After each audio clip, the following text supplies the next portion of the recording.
ମୁଁ ଆଜି ସକାଳେ ତ ଆସିକି ବୁଆ ଦୋକାନ କରିଛି ସ୍କୁଲ ପାଖରେ।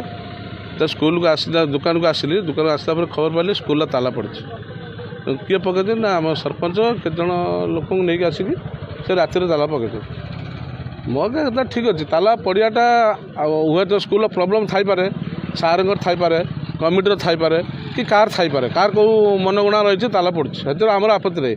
କିନ୍ତୁ କାଲି ଆସନ୍ତାକାଲି ଆମର ମେଟ୍ରିକ୍ ପରୀକ୍ଷା, ପିଲାଙ୍କର କ୍ୟାରିୟର କଥା, 3ଟା ସ୍କୁଲର ପିଲା ଏଠି ପରୀକ୍ଷା ଦେବେ। ସ୍କୁଲର ସାର୍ମାନେ ଆସିକି ଏବେ ଆମେ ଆସିଲା ବେଳକୁ ଦେଖିଲେ, କାରଣ ଆମେ ପୁରାତନ ଛାତ୍ର ଏ ସ୍କୁଲର, ଆମ ହାଇସ୍କୁଲର ପୁରାତନ ଛାତ୍ର ଆମେ।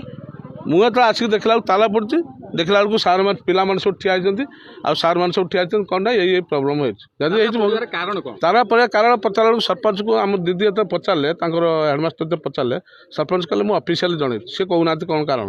ଦିଦି ପଚାର, ଦିଦି କହୁଛନ୍ତି ମୁଁ ଜାଣିନି। ତା'ମାନେ ଏଠି ପିଲା ବଳି ପଡ଼ିଲେ। ଏଠି ସରପଞ୍ଚ ହୁଅନ୍ତୁ, କମିଟି ହେଉ କି ସ୍କୁଲର ଦିଦି ହେଉ, ଏମାନେ ଟିଚରମାନେ ଏମାନଙ୍କ କଳିରେ ପିଲା ଏଠି ବଳି ପଡ଼ିଲେ। ଯେଉଁ ପିଲାମାନେ କାଲି 3ଟା ସ୍କୁଲର ପିଲା ଏଠି ପରୀକ୍ଷା ଦେବେ, ତାଙ୍କର ଏବେ ଯେଉଁମାନଙ୍କର ଇମ୍ପୋର୍ଟାଣ୍ଟ ଅଛି, ମଷ୍ଟ ଇମ୍ପୋର୍ଟାଣ୍ଟ, ଯେ ସେମାନେ ଏଠି ଯାଇକି ରୋଲିଂ କରିବେ, କିଏ କେଉଁଠି ପିଲା ପରୀକ୍ଷା ବସିବ, କେଉଁ ବ୍ୟାଚରେ ବସିବ, ଏମାନେ ତରତର ଯିବେ, କେଉଁଠି କ'ଣ ପକାଇବେ। ଏତେ ତରତର ହେଇକି ସେମାନେ ଏପଟେ ଡିଓ ଏପର୍ଯ୍ୟନ୍ତ ଡିଓ ବି ଆସୁନାହାନ୍ତି, କେହି ବୁଝୁନାହାନ୍ତି। ଆମେ ଚାହୁଁଛୁ ତାଲାଟା ଶୀଘ୍ର ଖୋଲିବା ଦରକାର, କାରଣ ଦିଦିମାନେ ଭିତରକୁ ଯିବା ଦରକାର। ଗଲା ମାନେ ସେଠି ଆମର କାଲିଟା ପରୀକ୍ଷା ଅଛି, ତାପରେ ତୁମେ କମିଟି ଡାକ, ବସିକି ସମାଧାନ କର, କ'ଣ କେମିତି ପ୍ରୋବ୍ଲେମ୍ ହେଇଛି ନାହିଁ, ତାକୁ କ'ଣ କେଉଁଠି କ୍ରିଏଟ୍ ହେଇଛି ତାକୁ କ୍ଲିୟର କର। ଆମର ସେ ଆପତ୍ତି ନାହିଁ। ଆମେ ଗାଁ ଲୋକ ସବୁ ଚାହୁଁଛୁ ଯେ ଏଠି ତାଲାଟା ଶୀଘ୍ର ଖୋଲିବା ଦରକାର, ଦିଦିମାନେ ଯିବା ଦରକାର। କାଲି 3ଟା ସ୍କୁଲ, କାଲି ଆମ ସ୍କୁଲରେ ତ ଜାହାଙ୍ଗୀର ସ୍କୁଲର ପରୀକ୍ଷା ଦେବ, ଆମ ସ୍କୁଲ ପିଲାମାନେ ସେଠିକି ଯିବେ, ସେ ବିଷୟରେ ବି ଆଲୋଚନା ହେବ। ପିଲା ପରୀକ୍ଷା ଦେବେ, କିଛି ଆଲୋଚନା ନାହିଁ, ରୋଡ଼ ଉପରେ ଆଲୋଚନା ଚାଲିଛି।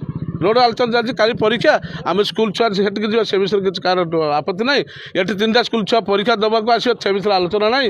କେମିତି ଏଠି ପରୀକ୍ଷା କାଲି ହେବ, ସେ ବିଷୟରେ କିଛି ନାହିଁ। ଏଇଠି ପାଲା ଚାଲିଛି। ଆଉ ଆମେ ଆପଣମାନେ ଦେଖୁଛନ୍ତି ଏଠି ପାଲା ଚାଲିଛି, ସବୁ ଟିଚରମାନେ ଏଠି ଠିଆ ହେଇଛନ୍ତି, ଗାଁ ଲୋକମାନେ ଠିଆ ହେଇଛନ୍ତି, ଏଇ ତ କାମ। ଆଉ